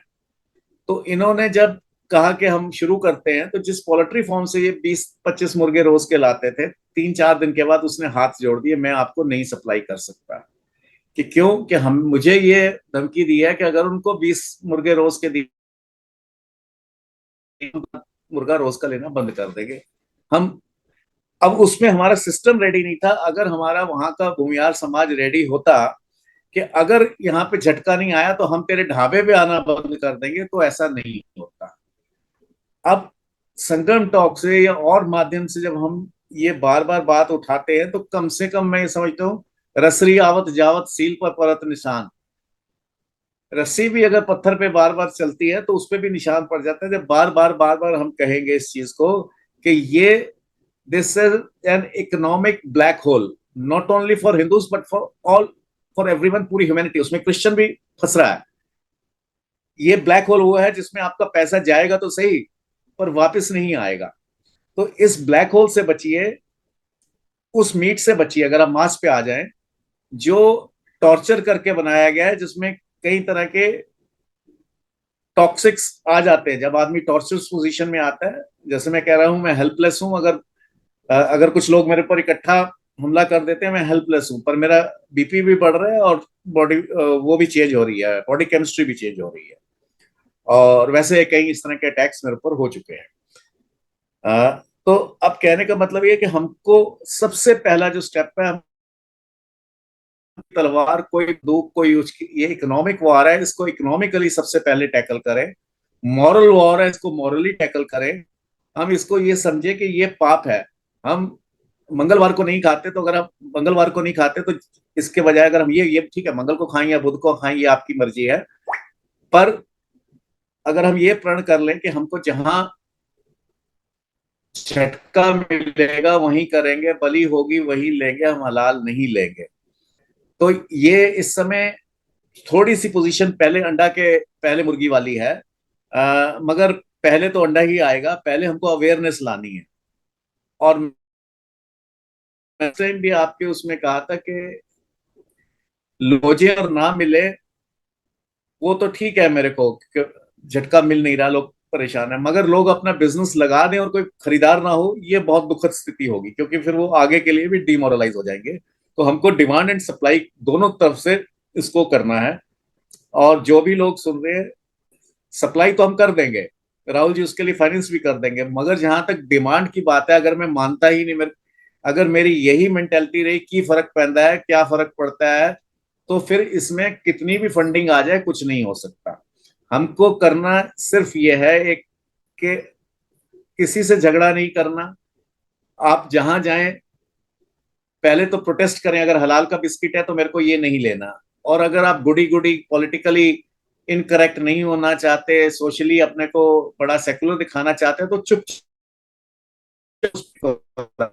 इतना हम कर सकते हैं। या तो लड़ाई लड़िए, या जो लड़ रहे हैं उनको करिए। और ये कुछ भी नहीं कर सकते तो कम से कम 100 तीर चलाए जाने जगह बेगानों से मिलकर वार ना कर। कम से कम उस सिस्टम को सपोर्ट ना करे जो हमारी मान्यताओं को खा रहा है, जो हमारी इकोनॉमी को खा रहा है, हमारे मॉरल वैल्यूज को खा रहा है। और अगर हमने इसको नहीं रोका तो जो हम कोठियां बना रहे हैं, इससे बड़ी कोठियां हम लाहौर, रावलपिंडी, कराची, ढाका कहां कहां छोड़ के आए हैं। तो ना कोठी बचेगी, ना बेटी बचेगी, ना रोटी बचेगी। ये किस कोठी के हम उसमें हैं कि कोठी बना लेंगे 3 पीढ़ियां काम आएंगी, आपके 3 पीढ़ियां होंगी ही नहीं। वैसे ही बच्चे हो रहे हैं, या तो वो सब मारे जाएंगे या कन्वर्ट हो जाएंगे। आप किसी गलत फहमी में न रहे जब तक इसका जवाब नहीं देंगे हम। अब हलाल और जिहाद की जब मैं बात कर रहा हूं, तो कई तरह के चीजों में हमने लास्ट टाइम भी शायद आपसे डिस्कस करा था। सर्कमसेशन भी एक जिहाद है, वो भी हलाल है। इसके क्या लॉसेस हैं और उससे मुझे क्या फर्क पड़ता है, अगर कोई अपनी बॉडी से खेल रहा है मुझे बिल्कुल पड़ता है, उसको हम फिर कभी लेंगे। इसी तरह का एक जो जिहाद चल रहा है इन ब्रीडिंग का, और जो पॉपुलेशन बढ़ रही है, एक्सप्लोजन हो रही है, जैसे उस दिन भी आपसे एक प्रेस क्लब में बात हो रही थी कि one is diminishing majority and other is exploding minority. और वो ग्राफ कहीं जाके मिलेगा। और जो आप अभी बात कर रहे थे 20, अगर इसका रिवर्स हो जाए, 20% हिंदू रह जाए और 80% मुस्लिम, ऐसी ऐसी सिचुएशन कभी होगी नहीं। ये अनइमेजिनेबल सिचुएशन है, क्योंकि जिस दिन वो 60 हो गया, उसके बाद 60 के बाद हिंदू 40 नहीं रहेगा, 0 पे आएगा सीधा। 60 और मतलब 40 और 0 के बीच में कोई, तो हमको 60 पे हमको यही रोकना है, अपना डिफेंस करना है। और फिर मैं कहता हूं कि हमें एक नहीं, दो नहीं, 50,000 सारा गड़ी चाहिए। ये हर तरह से चाहिए। कोई जरूरी नहीं कि वो हथियार वाली हो। सिर्फ इतना तो हम कर सकते हैं, अगर बॉर्डर पे जाके लड़ नहीं सकते, मर नहीं सकते, खून नहीं दे सकते, तो कम से कम एक वो दिखाना बेटा पैकेट। कम से कम इतना तो कर सकते हैं दुकानदार को कि साहब हमको ये नहीं लेना, क्योंकि इस पे ये हलाल की स्टैंप लगी हुई है, इसलिए नहीं लेना। अगर इतना भी नहीं कर सकते तो चुपचाप उसको रख लीजिए, उसको मत लीजिए। यही हाथ जोड़ के एक अपील है। क्योंकि ये जहां तक हलाल की बात है, परमिसिबल की बात है, तो एक गेम होती है जो परमिसिबल है, तारुश। शायद बहुत लोगों को नहीं पता होगा तारुश गेम क्या है। तारुश गेम में एक फीमेल को आइडेंटिफाई किया जाता है। वो बकरी भी हो सकती है, वो कोई भी हो सकती है, it has to be female. उसको आई मीन उसको पहले फॉलो किया जाता है, फिर उसको चेस किया जाता है, फिर उसको घेरा डाला जाता है, एंड उसके बाद उसके साथ मास रेप होता है। ये गेम का नाम है, दिस इज अ गेम, और ये हलाल है। अब और ये भी इसकी रिपोर्ट्स आ रही हैं कि ये हो रहा है। तो जब वो आएगा तो ये मैं कैसे मान लूं कि तहरुश इजिप्ट में तो हो रहा है, स्वीडन में भी उन्होंने कोशिश करी, तो भारत में वो कोशिश नहीं होगी, ये मैं कैसे मान लूं? ये इसको हम थोड़ा और, and this is fully justified, not only justified, it is sanctified and glorified. इसी तरह हलाल इज सैंक्टिफाइड एंड ग्लोरीफाइड। तो ये 8 ट्रिलियन 6 ट्रिलियन जो भी हम फिगर, मैं उस फिगर्स के ऊपर बहस में नहीं जाना चाहता, क्योंकि फिर होगा कि ये वाले डाटा हुआ है, मगर इट्स अ ह्यूज फिगर, ये मानना पड़ेगा, नंबर वन। नंबर दो, ये फिगर वो है जो कोई आपको से मैकडोनल्ड्स है फॉर एग्जांपल, वो सच्चा झूठा कोई खाता तो बनाता ही होगा, बिल तो वो देता ही है। तो ये वो फिगर्स है ऑर्गेनाइज सेक्टर की। जो अनऑर्गेनाइज, फिर मैं कह रहा हूँ, रोड साइड नाई, रोड साइड हलवाई, रोड साइड कसाई, ये इतना बड़ा सेक्टर है। मैकडोनल्ड्स कितना बेच लेता होगा, केएफसी कितना बेच लेता होगा, जितना कि रोड साइड ढाबा बेच रहा है दिल्ली में। सारे 5 स्टार्स की इतनी सेल नहीं होगी जितने ढाबे वाले की सेल है। You put all the dhabas together, तो ये एक बहुत बड़ी इकोनॉमी है जिसके, और उसमें अब जो नए नए चीजें ऐड हो रही हैं पिछले 15 साल से, हलाल बैंकिंग, हल, हलाल बैंक्स आ रहे हैं। हलाल बैंक्स का ये है कि वो इंटरेस्ट नहीं लेंगे, बहुत अच्छी चीज लगती है, क्योंकि इनके जो शब्द होते हैं बड़े लुभावने होते हैं। अब मुझे को भी बिजनेस करना है, अगर राहुल जी मेरे को नहीं सपोर्ट करेंगे तो मैं तो ऐसा कोई देख ही रहा हूं जो मेरे को बिना इंटरेस्ट के पैसा दे दे, बड़ी अच्छी बात है। मगर वो बिना इंटरेस्ट में क्या है, दे बिकम पार्टनर्स। जैसे वो तो यहाँ पे तो ट्रस्ट में बात कर रहे हैं, वो पार्टनर्स बन रहे हैं। और अगर मेरी किसी भी चीज की फैक्ट्री है या प्रिंटिंग प्रेस है या कुछ भी है, जब उसके साथ मेरे को एक डील करनी पड़ेगी कि मैं कुछ भी ऐसा प्रोड्यूस नहीं करूंगा जो हलाल ना हो। इसका मतलब मैं शराब प्रोड्यूस नहीं कर सकता। वैसे मैं शराब के अगेंस्ट हूं, आपको पता है, हम एक और वो कर रहे हैं, but this is my right to produce wine. मैं करूं ना करूं वो मेरा निजी मामला है, मगर कोई मुझे वाइन प्रोड्यूस करने से रोक ले एज अ बैंकर, तो banker should be very happy कि ये वाइन बना रहा है, क्योंकि वो बिकनी बिकनी है, इट्स अ प्रॉफिटेबल बिजनेस। मगर वो बैंक्स आपको वो हर चीज नहीं बनाने देंगे जो उनकी नजर में हराम है। इसी तरह हमारे जो हलाल स्टॉक एक्सचेंजेस आ रहे हैं, तो ये इसको इसको हमको इन टोटलिटी देखना है। अगर स्टॉक्स जो है, अगर कोई शेयर हलाल सर्टिफाइड हो जाते हैं, हलाल सर्टिफाइड का मतलब ये है कि हलाल स्टॉक एक्सचेंज में अगर वो लिस्टेड होते हैं तो उनको कंसेशन मिलेगा। मीन्स अगर उसको मेरे को अगर उसके 1% देना पड़ता है तो उनको आधा % देना पड़ेगा। दैट मीन्स कि अगर 100 रुपए का शेयर मैं रोज एक्सचेंज कर रहा हूं तो मुझे 50 पैसे का लॉस है। मगर जब हम इसको ट्रिलियंस ऑफ उसमें करेंगे तो एक बहुत बड़ी, तो हर कंपनी जैसे हर रेस्टोरेंट हलाल सर्टिफाइड होना चाहता है, ऐसे ही हर बड़ी स्टॉक एक्सचेंज में जो कंपनी होगी वो भी हलाल सर्टिफाइड होना चाहेगी। उसका मतलब कि इतनी बड़ा एक इकोनॉमिक वॉर शुरू हो जाएगी। मतलब वॉर क्या, वन साइडेड वॉर है, एक एग्रेशन शुरू हो जाएगा हमारा सर्वाइव करना। तो we have to stop it now and nothing next to now. मेरे बड़े भ्राता, मेरे मित्र सरदारी रंजन, जो कि इज द फादर ऑफ झटका, उन्होंने मुझे इनवाइट किया इस मंच पर। और मैं रवि जी का करीब 20 साल से साथी हूँ, जो रवि जी ने इस पे कहे हैं। एक बार तो इनको कुछ मुसलमानों ने इनको अधमरा छोड़ दिया था, हाथ पर तोड़ दिए थे इनके। अभी अभी ये लौ पुरुष बने हुए, इनके इम्प्लांट लगे हुए। झटका और हलाल के चक्कर में जहाँ इनको मारा गया, उनके पड़ोस में एक भी मुसलमान नहीं था, हिंदू और सिख रहते, कोई बचाने नहीं आया। तो ये स्थिति आम हिंदू समाज की है। तो इस तरह का युद्ध लड़ेंगे तो हमें मार्ग में कठिनाइयां होगी और हमें झेलना पड़ेगा। हम दोनों ने मिलकर करीब 20 साल से हम काम कर रहे हैं, और कई बार हमें इसका नुकसान भी उठाना पड़ता है। कई बार हमें चुपचाप भी बैठना पड़ता है कि समय की प्रतीक्षा करते हैं। कई बार हमें लगता है कि हम बहुत लेट हो गए, कई बार परिस्थितियां हमारे साथ नहीं है। और सरदार जी ने जो कहा उस पे तो मैं नहीं जाऊंगा, देखना जाऊंगा कि भविष्य बड़ा घातक है। भारत में इस्लामिक बैंक ऑलरेडी चल रहा है एक्जिम पॉलिसी के तहत, और लोग इसमें इन्वेस्ट भी कर रहे हैं, जिसमें सऊदी अरब और भारत सरकार का एक ज्वाइंट वेंचर है, गुजरात से शुरू हुआ है। हमने काफी प्रोटेस्ट किया, लेकिन हमारी कोई सुनवाई नहीं। यही इस्लामिक बैंक UPA 2 की सरकार में शुरू हुआ था, तो डॉक्टर सुब्रमण्यम स्वामी ने, हमने इसका विरोध किया था, बड़े बड़े सेमिनार किए, मामला सुप्रीम कोर्ट तक गया तो सरकार पीछे हटी। तो हो सकता है हमें अपने लोगों से ही लड़ना पड़ेगा कई बार, तब जाके हमें कुछ सफलता मिलेगी। तो इतना ही बोलूंगा, सरदार जी इस कार्य को कर रहे हैं।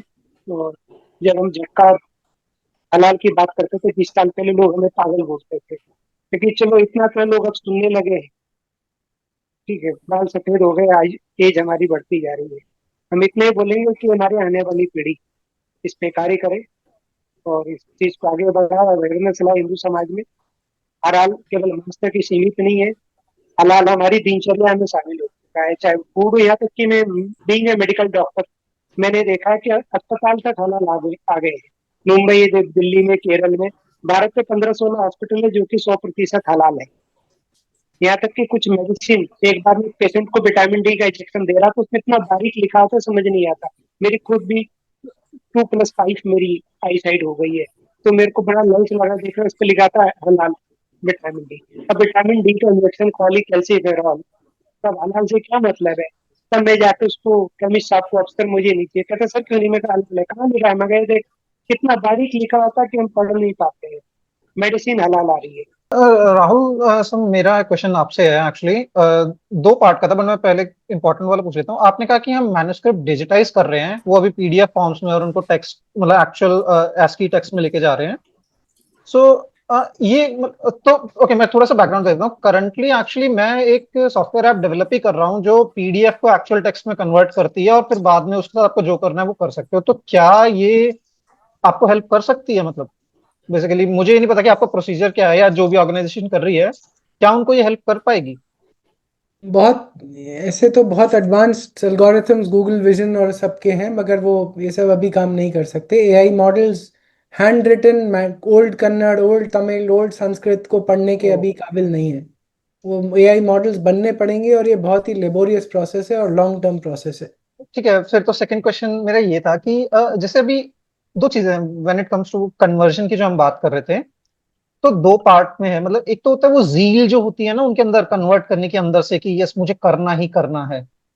And second, even more important, की टेक्निक्स।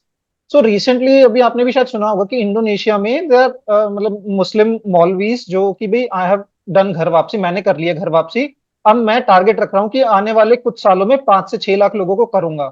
तो दो चीजें, मतलब एक तो अंदर आपके करना हो वो जज्बा अलग बात है, प्लस उनके पास ऐसा लगता है जैसे तरीके भी उन्होंने इतने सालों से जो डेवलप करे हैं अपने एक्सपीरियंसेस से, वो उनके काफी वो लगते हैं कि भाई हाँ वो कर पाते हैं किसी ना किसी तरीके से, मतलब चाहे वो बहला फुसला के करते हो या कैसे भी करते हो। मेरा थॉट ये है कि बहुत सारे मुसलमान वापस आना चाहते हैं, उनके पास रास्ते नहीं है। और ऐसे हमारे को हर हफ्ते मुसलमान दिखते हैं, उनके पास रास्ते नहीं है, बेचारे धक्के खा रहे होते हैं। क्योंकि घर वापसी 4 स्टेप्स में होती है: रिचुअल, सर्टिफिकेट, गैजेट इंफॉर्मेशन, उसके बाद सोसाइटी से इंटीग्रेशन। तो हम सारे के सारे केवल रिचुअल करके छोड़ देते हैं। सारी हिंदू ऑर्गेनाइजेशन, संघ ऑर्गेनाइजेशन जितनी भी हैं, सब रिचुअल करके छोड़ देती हैं। आगे का प्रोसेस कोई अपनाता नहीं है। आप अगली बार कोई ऑर्गेनाइजेशन जब कहे आपको कि हम जी बड़ी घर वापसियां करवाते हैं, आप सवाल पूछिए आधार कार्ड पे नाम चेंज करवाते हैं, वहीं पर ही सब ढह जाएगा। तो हमारे को ये सारे सिस्टम्स खड़े करने पड़ेंगे। मगर पहला, इसका सबसे पहला, एटलीस्ट अपील, विस्तारवादी तो बने, अपील तो करें मुसलमानों को कि आइए हम करते हैं। अनिरुद्धाचार्य, कौन से, यति नरसिंहानंद जी, सब वो तो खैर करते ही हैं, मगर सारे जो कथावाचक वृंदावन के और प्रयागराज के सब हैं, वो क्यों नहीं अपील कर सकते सारे? तो एनीवेज इस पे काम करना पड़ेगा, ताकि अपील्स ये कॉमन प्लेस बन जाए कि जी हम भी घर वापसी करवाते हैं, हम भी घर वापसे। ये हमारी कॉन्स्टिट्यूशनल राइट है, इसमें कोई कोअर्जन और वो सब की कोई जरूरत नहीं है। मेरा प्रश्न है श्री रविंद्र रंजन जी से है कि जो गवर्नमेंट को दिख रहा है कि हलाल जो है वो डिस्क्रिमिनेटरी है, तो वो स्टॉप क्यों नहीं करते? देखिए, सरकारें ये वही करेंगी जो आप चाहेंगे, ये लोकतंत्र है। तो इसमें अगर सरकार के ऊपर, मैं एक छोटी सी एग्जांपल देता हूँ। एक दिल्ली का एक 5 स्टार होटल में हम गए, तो हमने उनसे पूछा, ये बहुत पुरानी बात है, कि आप झटका क्यों नहीं सर्व करते? वो बोले, देखिए, मैं, मतलब वो आपकी तरह थे, बोले मैं मुने थे कि मैं गुरुद्वारे जाता हूँ, मैं बहुत विश्वास रखता हूँ कि झटका होना चाहिए, पर मैं यहाँ पे प्रोक्योरमेंट मैनेजर हूँ, मैंने ही खरीदना है। और यहाँ पे केवल 1% हमारा मुस्लिम क्लाइंट है, मगर वो 1% आके हमसे पूछता है कि झटका है कि हलाल है, तो हम 1% अपना क्लाइंट क्यों लूज करें? आप 99 में से जिस दिन 2% पूछ लोगे, 1% भी पूछ लोगे, आधा परसेंट भी पूछ लोगे, हम चेंज कर देंगे। मगर we are a commercial organisation, तो मैं अपने मालिकों को ये नहीं कह सकता कि हमको 1% बिजनेस लूज करना है क्योंकि हमको झटका बेचना है। So the blame lies on you, not on me. तो मतलब उन्होंने स्पष्ट कहा, 22 साल के, मेरे 22 साल के कैरियर में आप तीसरे आदमी हैं जिसने आके पूछा, तो ये हमारी गलती है। सरकार वही चाहेगी जो हम चाहते हैं। मैं लास्ट वेबिनार में भी था और उस टाइम मैंने ये सेम ही फीडबैक दिया था कि मतलब कोई इंफॉर्मेशनल डॉक्यूमेंट मिल जाए जिसके अंदर मेंशन हो कि झटका वर्सेस हलाल क्यों, या फिर हिंदू फंड के ऑब्जेक्टिव्स क्या हैं। क्योंकि पिछली बार से लेके इस बार के बीच में मेरे हमने काफी दोस्तों को कन्विंस करने की कोशिश की वेबिनार ज्वाइन करें और एक बार जो मत है वो तो सुन लें, बट वर्बली उनको समझाना बहुत मुश्किल हो जाता है। और डॉक्यूमेंट साथ में रहेगा तो वो बस इजी रहता है। बस मुझे और कुछ नहीं बोलना था। हिंदू फंड की हमने एक बुकलेट बनाई है फैक्ट स्वराज्य कॉन्क्लेव के लिए, Neeraj let that will upload that on the website, Hindu fund website. मेरा एक सवाल है कि ये जो मार्केट ड्रिवन की बात सर करते हैं कि उससे मैं 110% मतलब एग्री हूँ कि मार्केट में हम अगर पूछेंगे तो ही हमें फूड प्रेफरेंसेस मिलेगा। बट मैं दूसरी एक चीज समझना चाहता हूँ कि हमारी कॉन्स्टिट्यूशन कहती है कि हम सेक्युलर है। तो अगर ये चीज रिलीजियस है और किसी का रिलीजियस हक है, बट साथ में वो किसी के रोजगार पे, मतलब वो उसके रोजगार के अधिकार को छीन रहा है। और कॉन्स्टिट्यूशनल बॉडीज में जैसे कि रेलवे हो या मतलब अभी संसद का तो ये उन्होंने समाप्त किया सरकार ने, लेकिन वहां पे पर्टिकुलर फूड प्रेफरेंस देके पर्टिकुलर सेक्टर, मतलब एक सेक्ट को या किसी पर्टिकुलर रिलीजियस को जॉब ऑफर करना, ये सेक्युलर चीज नहीं हो सकती है। मतलब मैं कोई लीगल बैकग्राउंड से नहीं हूँ, but I want to know what is the legal backgrounds if we can move towards in this angle. मतलब मेरा ये सवाल है कि हम अगर कॉन्स्टिट्यूशनली सेक्युलर मानते हैं अपने आप को, जी तो अगर सरकारी संस्थानों में हम पर्टिकुलर मतलब हलाल सर्टिफाइड फूड को कैसे क्या मतलब अलाउ कर सकते हैं, जो कि पर्टिकुलर कास्ट को या पर्टिकुलर रिलीजन को जॉब ऑफर करता है और दूसरे पे अन्याय करता है। जी, तो तो ये अलाउड नहीं होना चाहिए। एज एन एग्जाम्पल, आर्मी का ऐसा क्लियर रूल है कि कोई भी रिलीजियस स्लॉटर्ड मीट नहीं अवेलेबल होगा। उनका क्लीन एथिकल स्लॉटरिंग का एक क्लियर लॉ है।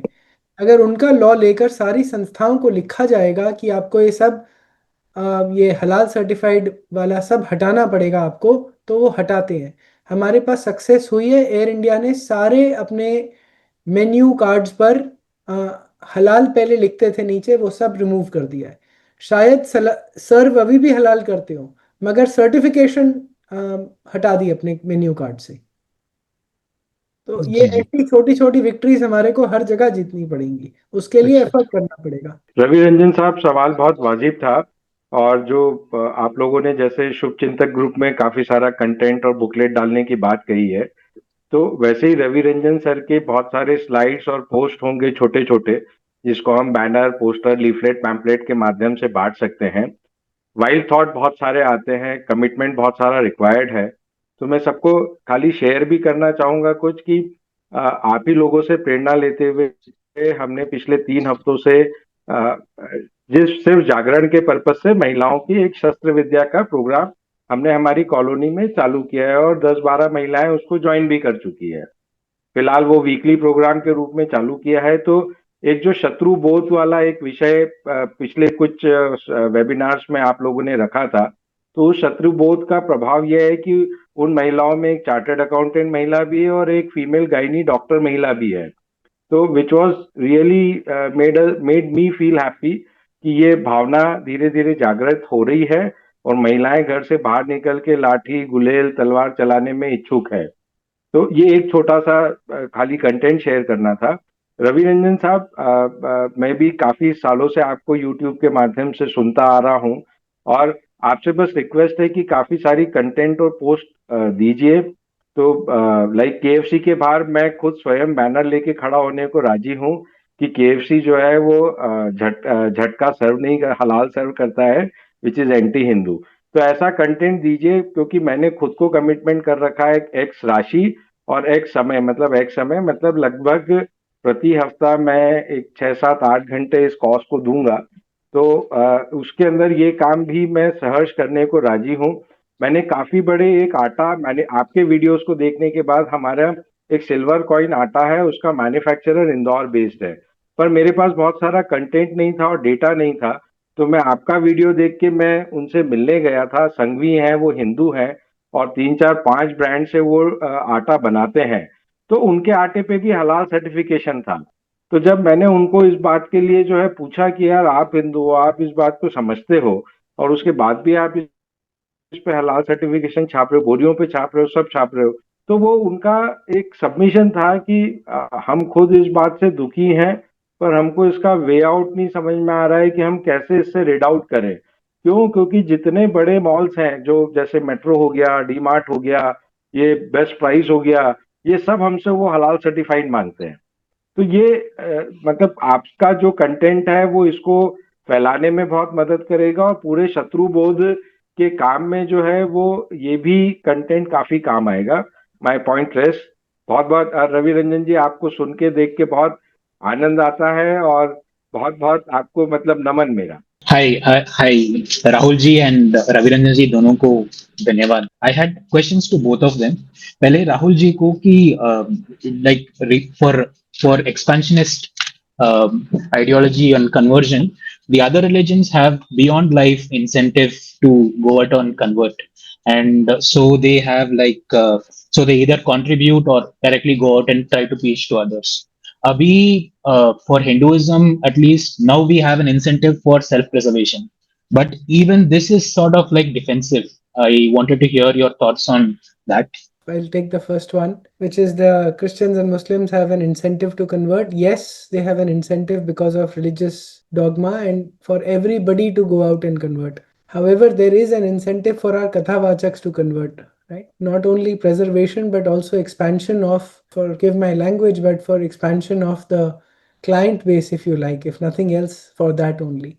Other than that, there is a civilizational responsibility, and if we start pushing our Mathadhishes and Kathavachaks, I am sure this will get some legs. Okay, but we have to start these conversations, that we have to have open Ghar Wapsi, otherwise the threat is way too much. I mean, and if they do not lead the way, if the Dharmacharyas do not lead the way, then I mean, in any case, we are in a pretty bad state right now. So I don't know how exactly to compare, but I think there is enough legs for us to go out and ask and make appeals for Ghar Wapsi. So just one fundamental question. The Hindu groups and temples and institutions are so highly fragmented. Do we have a seat for whether it's Christians or there's one, like Mecca is there for the Muslims and the Pope will say something and then there's a united front. And we're so overly fragmented that you just when Ravi, you shared your challenges and difficulties, but the root cause of that is because Hindus are overly fragmented. Till there's no common voice or some kind of common unity, I don't see how. It's always going to be challenging. So are you doing something about uniting the various, whether it's Isha ISKCON, whether it's whichever groups and all the various mutts and sansthas, what is happening to have some kind of a common platform where at least common communication can be shared, some unity can happen, an annual meeting, something, right? Because Hindus completely lack that, and there's so much misinformation and confusion that people don't even know many things, right? And my second point is, uh, I myself had never heard about Jhatka until today. Now, the fundamental observation which I have here is, so Ravi Ranjan ji, and you seem to be an expert here, but I'm hearing the word Jhatka for the first time. Now, the first thing is, fundamentally, the word Jhatka and the word halal cannot be even compared. What are we fighting against? Because halal, if they are saying permissible, non permissible, Jhatka means bali, which is only based on my observation and logic here. Bali only is limited to killing of the animal piece of thing. Whereas halal is being put on biscuits and everything, which is even vegetarian, or like the wheat bags or the flour, etc. How are you going to explain to people? Because when they hear this, they'll say, okay, jhatka is bali, okay, veg, non-veg. But why would anybody want to put a jhatka on a biscuit, right? So similarly, they will say, and I don't even understand why they put a halal sticker on a thing, because I think they're hitting a broader base, right? So their Yeah. strategy is different. So I'm not able to see the difference here. Sonali ji, first I'll answer before Ravi ji comes in. There's a full video of Ravi Ranjan ji on Sangam Talks on explaining all of this and how they slowly captured. It started with meat in Europe, in London specifically, and then spread all over. And, and then spread to non-meat items like milk and ghee and honey and lipsticks and all sorts of things is now halal. This is a mafia. That's exactly what he's explained. There's a full video on Sangam Talks and many other channels that he's explained in a lot of detail. So you might want to go and look over there to get answers to your questions. As for the first point, where that Hindus are so fragmented, that is the nature of how Hinduism is. And in trying to, thwart the enemy, if you like, we can't become them. So we can't Christianize ourselves. We are a multiple sampradaya religion, if you like. We're an aggregation of 1,000 sampradayas, but there are ways, and that is also a strength, and there are ways for us to not have a need of unity, for example, but and still be able to deal with our challenges. For example, if every sampradaya, like ISKCON does not need anyone's unity to go out and convert. It has developed its own systems to convert people. So did Arya Samaj, back in the 1920s or whatever. And so all other Hindu organizations, all sampradayas, mathas can come up and start their own systems, just like AOL or Isha can. That is my answer. There's difference between unity and uniformity. I think no community is more united than Hindus. This is how we look at the things.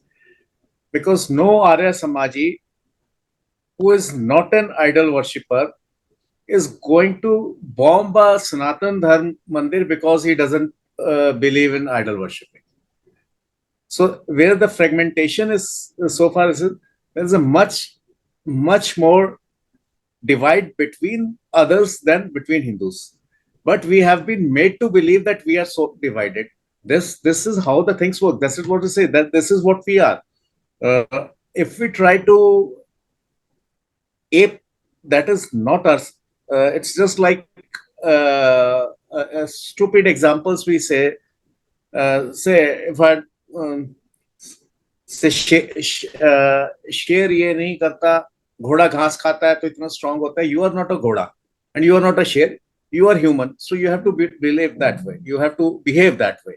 So this is exactly here. Division is their strength. Division is not dividing. It is like army regimentation. Say artillery is different. Well, artillery officer reports to his artillery officer. He is not going to report to infantry officer. But at the same time, this regimentation makes army strong. If all of us, we cannot go to Kargil with a gun. So someone has to be back here at the workshop. Someone has to transport it. So let's not see it as we are seeing that we are very divided society. Yes, we are like everyone else. You say, I'm different like everyone else. So that is our strength, not our, but we have been made to believe. So unity and uniformity, they are two different things. Let's believe in unity, not in uniformity. That is the crux and the core of Hinduism. We are not uniform. We are united. We have to be united. Somebody may, there's this thing in Punjabi song, कोई कहता है वाल वधा, कोई कहता है वाल कटा. ठीक है, जो जब बाल कटा के बैठा हुआ है मंदिर में, वो भी हिंदू है. जो बाल बढ़ा के बैठा है, वो भी हिंदू है. So it is, let's not say, so we are not divided. पहले तो मैं इसको agree नहीं करता, or not as badly as division is our strength. Second, yes, वो जैसे राहुल जी ने कहा, झटका is the flagship, because उसको काउंटर करने के लिए हम इतनी सारी चीजें इकट्ठी नहीं ला सकते थे. So this is the flagship, और पीछे बहुत चीजें आ रही हैं. That's what I have to say.